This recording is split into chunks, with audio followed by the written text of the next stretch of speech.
I call the member for Ryan. Thank you, Madam Deputy Speaker, and I rise to support this motion moved by my colleague, the member for Brisbane. Madam Deputy Speaker, the Coalition has a long history of supporting and bolstering the Australian Defence Force. It is one of our core policies. The Abbott Coalition government is in fact increasing defence spending, improving defence capability and providing better support for current and past defence personnel. With Gallipoli Barracks in my electorate of Ryan and with many of the defence personnel as constituents, I know how the life of defence families with routine postings every 3 years is consistently disrupted.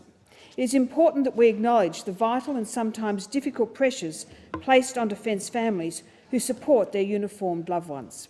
The Assistant Minister for Defence's announcement earlier this year about the government's initiative to provide dependents of ADF members around Australia with free basic medical services was warmly welcomed by my residents.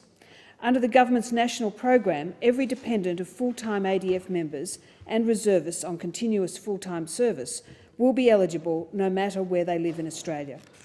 Each eligible ADF dependent will be reimbursed for their out-of-pocket expenses when visiting their local general practitioner and in addition may claim up to $400 per year for allied health services such as physiotherapy, dentistry and mental health support.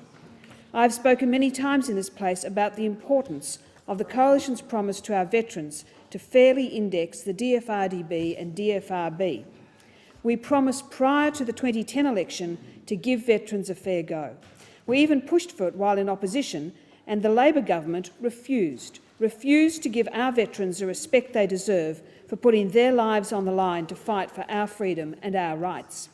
So we took the policy of fair indexation to the 2013 election. On winning government, we quickly delivered on our promise, and I'm proud to stand on this side of the chamber today, knowing that thousands of veterans on the DFRDB and DFRB are now receiving a fairly indexed pension. Since 1 July, we have received numerous calls and emails from retired defence personnel very pleased to now receive a fairer dollar amount each week to help ease their cost of living pressures. The Suakin workforce reform intends to introduce a range of full-time, part-time and casual employment categories that will offer ADF members more options and more employment flexibility as their circumstances change. The reform aims to improve the ADF's ability to respond to current and future workforce challenges, as well as changes in the security environment and the economy by giving it a more flexible workforce structure. After a considerable amount of research and consultation with both permanent and reserve ADF members, the Coalition government has learned that there is substantial capacity and willingness among reservists to contribute more than they do at present, while the permanent ADF workforce aspires to greater career flexibility. The Suakin reforms focus on retaining a trained, experienced and highly skilled workforce. This aim is vital to a sustainable, affordable and deployable people capability. ADF personnel living in my electorate, based at the Gallipoli Barracks within Ryan, have commended these reforms. The outcome will be a better engaged ADF workforce and is therefore an excellent outcome for the nation. While the ADF expects to have the framework for the service model in place this year, it is anticipated that it will take a number of years for it to reach a fully mature operating state. I again commend the proactive action of this Coalition government, and I look forward to seeing the benefits of the Suakin reforms realised.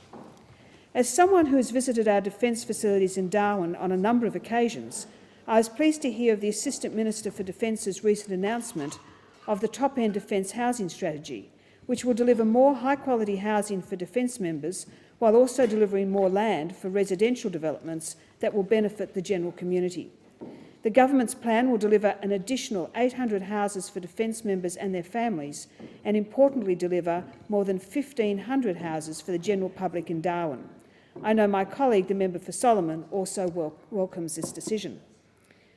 Mr Deputy Speaker, as someone whose family has been actively involved in the Australian Defence Force since Federation, I am proud to stand on this side of the chamber where I can continue to speak about the positive policies the Coalition has for a strong Defence Force and the support we give to current and veteran ADF personnel and their families. I commend this motion to the House.